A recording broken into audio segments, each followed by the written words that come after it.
प्यारे बच्चों, स्वागत है आपका एक बार फिर से हमारे यूट्यूब चैनल पे। और आज हम पढ़ने वाले हैं श्रद्धा मनु सर्ग का भाग 2। इसके पहले वाले वीडियो में हमने इसका आधा भाग पढ़ा था, चूँकि चैप्टर काफ़ी हमारा बड़ा था इसलिए हम इसको 2 पोर्शन में करके पढ़ने वाले थे। तो आज की वीडियो में हम अपनी श्रद्धा मनु सर्ग का भाग 2 कंप्लीट करने वाले हैं। इसके पहले वाले वीडियो में हमने आधा पार्ट पढ़ा है। अगर आपने उस पार्ट को नहीं देखा है तो आप चैनल पे विज़िट करके उस पूरे वीडियो को देख सकते हैं, वहाँ से समझ सकते हैं। तो आगे हमें यहाँ से कंटिन्यू करना था। श्रद्धा जो है वह मनु को समझा रही होती है और यहीं से हमें कंटिन्यू करना है अपना। तो आगे देखिए, चलिए बिना देरी किए हम अपने शीर्षक पर आते हैं, इसको शुरू कर लेते हैं। श्रद्धा मनु से कहती है, तप नहीं केवल जीवन सत्य, करुण यह क्षणिक दीन अवसाद, तरल आशा से है भरा, सो रहा आशा का आह्लाद। अर्थात श्रद्धा जो है वह मनु को समझाते हुए कहती है कि तप नहीं केवल जीवन सत्य, कि हे मनु, जीवन का सत्य केवल तप नहीं है, यानी तुम केवल यदि तप करते हो तो तप जो है जीवन का सत्य नहीं है। करुण यह क्षणिक दीन अवसाद, कि ये जो करुणा है, ये दुख है, ये कष्ट है, क्षणिक है, थोड़े समय के लिए है। तरल आकाश से है भरा, सो रहा आशा का आह्लाद, कि आशा का जो आनंद है, आह्लाद ध्वनि है, वह तरल आकाश से भरा हुआ है। संपूर्ण आकाश आशा के आह्लाद से भरा हुआ है। तो यह तप जीवन का सत्य नहीं है, और यह दीन अवसाद जो दुख करुणा है, यह क्षणिक है, थोड़े समय के लिए है, क्योंकि संपूर्ण आकाश जो है आशा के तरल आह्लाद से भरा हुआ है। आगे श्रद्धा कहती है, प्रकृति के यौवन का श्रृंगार, करेंगे कभी न बासी फूल, मिलेंगे वे जाकर अतिशीघ्र, आह उत्सुक है उनकी धूल। श्रद्धा उदाहरण देते हुए कहती है कि प्रकृति के यौवन का श्रृंगार, करेंगे कभी न बासी फूल, कि प्रकृति जो है अपने यौवन का श्रृंगार बासी फूलों से कभी नहीं करती। श्रद्धा मनु को समझा रही है, कह रही है कि प्रकृति कभी भी अपने यौवन का श्रृंगार, अपने रूप का श्रृंगार बासी फूलों से नहीं करती, वो सदैव नए नवीनतम ताज़े और नए फूलों से करती है। मिलेंगे वे जाकर अतिशीघ्र, जो बासी फूल होते हैं, जो मुरझाए फूल होते हैं, वे अतिशीघ्र जाकर कहाँ मिल जाते हैं? आह उत्सुक है उनकी धूल। धूल से तात्पर्य यहाँ मृत्यु से लगाएंगे, कि जो बासी फूल, मुरझाए फूल होते हैं, वो शीघ्रतम जाकर जो है धूल में मिल जाते हैं, मृत्यु को प्राप्त हो जाते हैं। तो हे मनु, ये जो करुणा है, यह जो दुख है, यह अवसाद है, ये क्षणिक है, ये शीघ्र ही समाप्त हो जाएगा। कहने का तात्पर्य यहाँ पर हमारा ये है। पुनः समझते हैं इन पंक्तियों को। श्रद्धा समझा रही है मनु को, कहती है कि हे मनु, प्रकृति कभी भी अपने रूप का श्रृंगार बासी फूलों, मुरझाए फूलों से नहीं करती है। प्रकृति सदैव अपना श्रृंगार जो है नए नवीनतम जो है नए पुष्पों से करती है। और जो बासी फूल होते हैं, जो मुरझाए फूल होते हैं, वो अतिशीघ्र जाकर धूल में मिल जाते हैं, नष्ट हो जाते हैं, समाप्त हो जाते हैं। तो उसी प्रकार से जो ये करुणा है, ये अवसाद है, ये दुख है, ये क्षणिक है, थोड़े समय के लिए। जीवन तो नई आशाओं से भरा हुआ है, नए आशाओं के आह्लाद से संपूर्ण जीवन भरा हुआ है। आगे श्रद्धा कहती है, एक तुम यह विस्तृत भूखंड, प्रकृति वैभव से भरा आनंद, कर्म का भोग, भोग का कर्म, यही जड़ का चेतन आनंद। श्रद्धा कहती है कि एक तुम यह विस्तृत भूखंड, कि तुम केवल अकेले इस संपूर्ण विस्तृत भूखंड पे अकेले हो, कि तुम एक हो और ये संपूर्ण विस्तृत भूखंड तुम्हारे लिए ही है। और प्रकृति वैभव से भरा आनंद, कि आनंद का मतलब होता है जो कभी मंद न पड़े, कि कभी मंद न पड़ने वाले प्रकृति के वैभव से ये संपूर्ण विस्तृत भूखंड भरा हुआ है। तुम्हें तो इन संपूर्ण जो है प्रकृति वैभव का आनंद लेना चाहिए। श्रद्धा समझाती है कि एक तुम, कि तुम अकेले हो और ये संपूर्ण जो यह विस्तृत खंड है, ये प्रकृति के वैभव और आनंद से भरा हुआ है। तुम्हें तो प्रकृति के वैभव और आनंद का जो है प्रयोग करना चाहिए, उसका इस्तेमाल करना चाहिए। तुम असहाय और जो है इस प्रकार से दुखी होकर बैठे हो।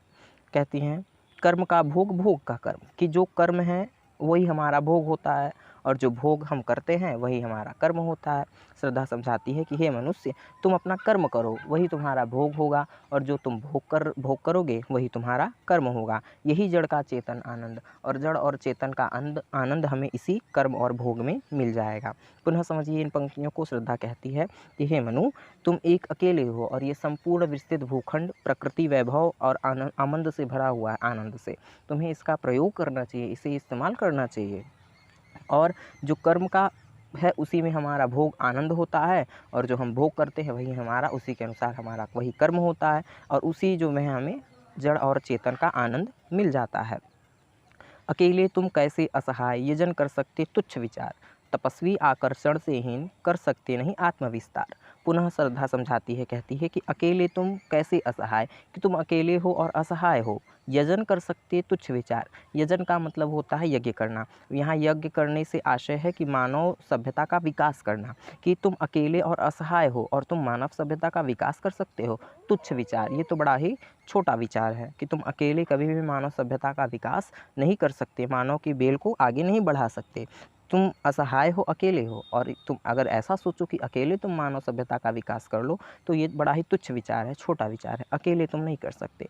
तपस्वी आकर्षण से हीन कर सके नहीं आत्मविस्तार, कि जो तपस्वी व्यक्ति होते हैं, जो आकर्षण से हीन होते हैं, जो आकर्षण के प्रति जो है मोहित नहीं होते, वो आत्मविस्तार, स्वयं का विस्तार कभी नहीं कर सकते। कि जो तपस्वी व्यक्ति होते हैं, जो आकर्षण की ओर ध्यान नहीं देते, आकर्षण से हीन होते हैं, वो अपनी आत्मा का विस्तार कभी भी नहीं कर सकते। तो हे मनु, तुम अकेले असहाय हो और तुम मानव सभ्यता का विकास कर सकते हो, ये बड़ा ही तुच्छ विचार है। क्योंकि जो तपस्वी व्यक्ति आकर्षण से हीन होता है, वो आत्मा का विस्तार, स्वयं का विस्तार कभी नहीं कर सकता। आगे श्रद्धा कहती हैं, समर्पण लो सेवा का सार, सजल संस्कृति का यह पतवार, आज से यह जीवन उत्सर्ग, इसी पदतल पर विगत विकार। श्रद्धा कहती है कि मेरा जो जीवन है, अर्थात श्रद्धा जो है अपना संपूर्ण जीवन मनु के लिए समर्पित कर रही है। कह रही है कि समर्पण लो सेवा का सार, कि मेरे जीवन का समर्पण सेवा के उद्देश्य से, कि सेवा के उद्देश्य से मैं अपना जीवन तुम पर समर्पित करती हूँ। सजल संस्कृति का यह पतवार, कि सजल यानी जल से युक्त संस्कृति यानी संसार, कि जल से युक्त इस संसार में मेरा सहयोग तुम्हारे लिए पतवार का कार्य करेगा। जिस प्रकार से समुद्र को पार करने के लिए पतवार की आवश्यकता होती है नाव के साथ, उसी प्रकार से इस संसार रूपी जलधि को पार करने के लिए मेरा जो सहयोग है, वो मेरा जो समर्पण है तुम्हारे लिए, वह पतवार का कार्य करेगा। आगे कहती है, आज से यह जीवन उत्सर्ग, कि मेरा आज से ये जो संपूर्ण जीवन है, इसी पदतल पर विगत विकार। विगत विकार का अर्थ होता है कि अर्थात पीछे जो भी तुम थे हे मनु, यानी कि पीछे जो भी तुम थे उससे मुझे कोई लेना देना नहीं, उससे मुझे कोई मतलब नहीं, परंतु आज से और इसी समय से मेरा जो संपूर्ण जीवन है, वो पदतल तुम्हारे चरणों पर समर्पित है। पुनः समझेंगे इन पंक्तियों को। श्रद्धा कहती है कि मेरा जो समर्पण है सेवा की, सेवा की भावना से मैं तुम अपना जो है समर्पण करती हूँ, और इस सजल जल से युक्त संसार में मेरा साथ तुम्हारे लिए पतवार का कार्य करेगा। और आज से जो ये मेरा संपूर्ण जीवन है, तुम्हारे ही पद चरणों पर, अर्थात पिछले जीवन से में तुम क्या थे उससे मुझे कोई मतलब नहीं है। अब आज से और इसी वक्त अभी से मेरा संपूर्ण जीवन तुम्हारे पदतल पर समर्पित है, और मेरा जो सहयोग है वो तुम्हारे लिए पतवार का कार्य करेगा। तो श्रद्धा जो है पूर्ण रूप से स्वयं को मनु के लिए समर्पित कर देती है। आगे की पंक्तियों पे चलते हैं। आगे श्रद्धा कहती है, बनो संस्कृति के मूल रहस्य, तुम्हीं से फैलेगी यह बेल, विश्व भर सौरभ से भर जाए, सुमन के खेलो सुंदर खेल। कि हे मनु, तुम संस्कृति अर्थात संसार के मूल रहस्य बन जाओ। श्रद्धा कह रही है मनु से कि हे मनु, तुम संसार के मूल रहस्य बन जाओ, तुम ही से फैलेगी वह बेल, कि जो मानवता की बेल है वह तुम ही से फैलेगी। विश्व भर सौरभ से भर जाए, कि संपूर्ण विश्व जो है सौरभ यानी सुगंध से भर जाए। सुमन के खेलो सुंदर खेल, कि पुष्प के, सुमन का अर्थ होता है पुष्प, कि पुष्प के ऐसी सुंदर क्रीड़ा करो कि जो संपूर्ण विश्व है वो सुगंध से भर जाए। कहने का तात्पर्य है, श्रद्धा कह रही है कि तुम संस्कृति के मूल रहस्य बनो, क्योंकि जो मानवता की विकास है, मानवता वो तुम ही से फैलेगी, मानवता रूपी बेल। तो हे मनु, ये संपूर्ण संसार जो है मानवों से भर जाए, इस प्रकार के खेल करो, इस प्रकार की क्रीड़ा करो। आगे कहती है श्रद्धा, और क्या तुम सुनते नहीं विधाता का मंगल वरदान, शक्तिशाली हो विजयी बनो, विश्व में गूंज रहा जयगान। कहती है श्रद्धा, क्या और क्या तुम सुनते नहीं, क्या तुम्हें यह सुनाई देता नहीं कि विधाता का मंगल वरदान, कि विधाता का मंगलमयी वरदान क्या तुम्हें नहीं सुनाई दे रहा है कि शक्तिशाली हो विजयी बनो, कि ये विधाता का मंगलमयी वरदान है कि हे मनुष्य, तुम शक्तिशाली हो और विजयी बनो, विश्व में गूंज रहा जयगान, संपूर्ण विश्व में यही जयगान गूंज रहा है। अर्थात विधाता का मंगलमय ये वरदान कि शक्तिशाली हो विजयी बनो, हे मनुष्य शक्तिशाली और विजयी बनो, ये संपूर्ण विश्व में यही जयगान गूंज रहा है। क्या तुम ये भी नहीं सुनते, तुम्हें यह सुनाई नहीं देता। कहती है, डरो मत अरे अमृत संतान, अग्रसर है मंगल में वृद्धि, संपूर्ण आकर्षण जीवन केंद्र, खिंची आवेगी सकल समृद्धि। श्रद्धा कहती है कि डरो मत अरे अमृत संतान। यहाँ अमृत संतान का मतलब है ईश्वर का संतान। श्रद्धा जो है मनु को कह रही है, अमृत जो कि अमर ईश्वर हैं और उनके पुत्र हैं, हम सब ईश्वर के पुत्र हैं। तो श्रद्धा कह रही है मनु से कि हे अमृत संतान, ईश्वर के संतान, तुम डरो मत। मनु को कह रही है कि तुम डरो मत, अग्रसर है मंगलमय वृद्धि, कि तुम्हारे लिए मंगलमय वृद्धि अग्रसर है, अर्थात मैं तुम्हारे लिए समर्पित हूँ, मैं तुम्हारे लिए अग्रसर हूँ, तो मंगलमय वृद्धि तुम्हारे लिए अग्रसर आगे बढ़ रही है। पूर्ण आकर्षण जीवन केंद्र, कि जीवन का जो केंद्र है वह आकर्षण ही है, कि पूर्ण आकर्षण ही जीवन का केंद्र है। और खिंची आवेगी सफल समृद्धि, कि जब जीवन का केंद्र पूर्ण आकर्षण हो जाएगा तो समृद्धि जो है स्वयं खिंची चली आएगी। विधाता की कल्याणी सृष्टि, सफल हो इस भूतल पर पूर्ण, पटे सागर बिखरे ग्रहपुंज और ज्वालामुखियाँ हो चूर्ण। श्रद्धा कहती है कि विधाता की जो कल्याणी सृष्टि है, यानी विधाता की सृष्टि मानवों की जो विकास है, ये सफल हो इस भूतल पर पूर्ण, इस भूतल अर्थात इस पृथ्वी पर जो है पूर्ण हो जाए, सफल हो जाए।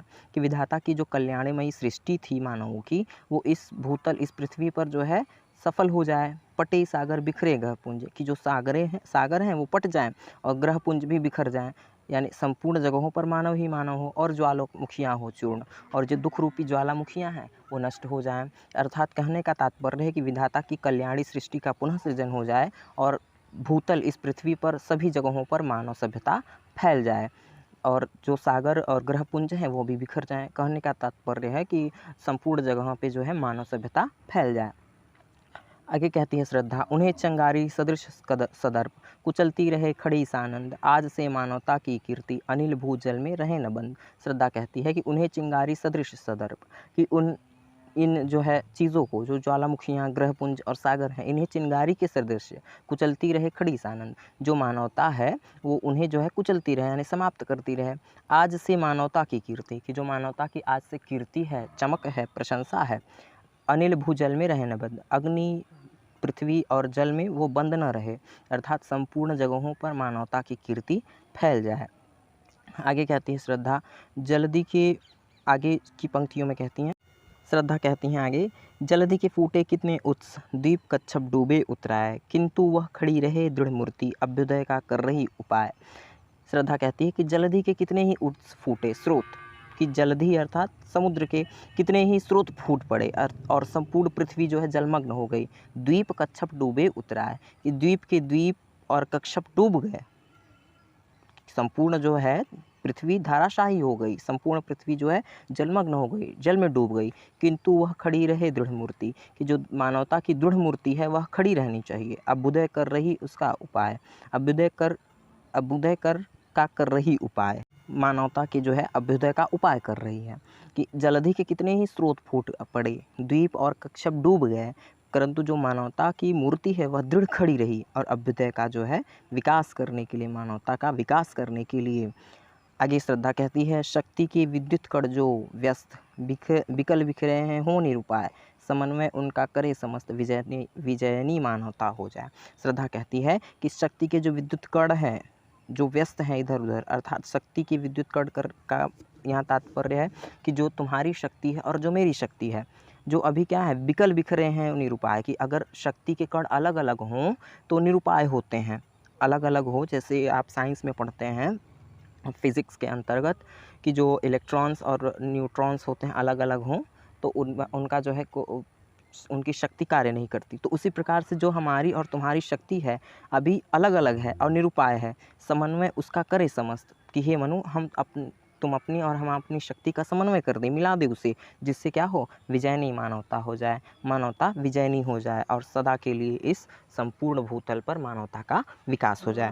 पुनः समझिए इन पंक्तियों को। श्रद्धा कहती है कि शक्ति के विद्युत कण जो इधर उधर बिखरे हों वो निरुपाय होते हैं, विकल होते हैं, यदि उनका समन्वय कर दिया जाए तो जो है वो जो है शक्ति का प्रदर्शन करते हैं। उसी प्रकार से तुम अपनी और हम अपनी जो है शक्तियों को यदि समन्वित कर दें, मिला दें, तो जिससे मानवता जो है विजयनी हो जाए, मानवता का विकास हो जाए। तो आज हमारा ये भी शीर्षक खत्म हुआ कामायनी से, जयशंकर प्रसाद द्वारा रचित कामायनी का जो है श्रद्धामनु सर्ग।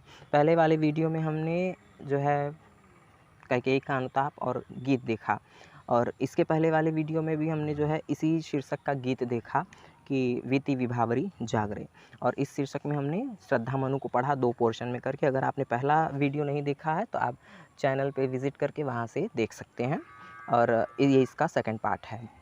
तो आज की वीडियो में बस यहीं तक के लिए। जाने से पहले आप लोगों से रिक्वेस्ट है कि अगर आपने अभी तक हमारे चैनल को सब्सक्राइब नहीं किया है तो रेड कलर वाले सब्सक्राइब बटन को दबाकर हमारे चैनल को सब्सक्राइब करना ना भूलें, और सब्सक्राइब करने के बाद बगल में आने वाले बेल आइकन को भी ऑल पर सेट करना ना भूलें, ताकि हमारे आने वाले हर वीडियो का नोटिफिकेशन आप तक पहुंचता रहे। और अगर वीडियो पसंद आया हो तो इसे लाइक करना ना भूलें और मित्रों में अधिक से अधिक साझा करें, ताकि वो भी आसानी से घर बैठे बिना किसी समस्या के पढ़ाई करते रहें। और अगर आपको पढ़ाए गए टॉपिक में कहीं डाउट हो तो आप उसे कमेंट बॉक्स में डालें, प्रयास किया जाएगा कि उस डाउट को क्लियर किया जाए। तो आज की वीडियो में बस हम यहीं तक पढ़ते हैं। आगे आने वाली वीडियो में हम चैप्टर 6 पढ़ेंगे, निराला जी द्वारा रचित बादल राग और संध्या सुंदरी के प्रति। तो आज तक की वीडियो में बस यहीं तक के लिए, मिलते हैं अगले वीडियो में, तब तक के लिए गुड बाय।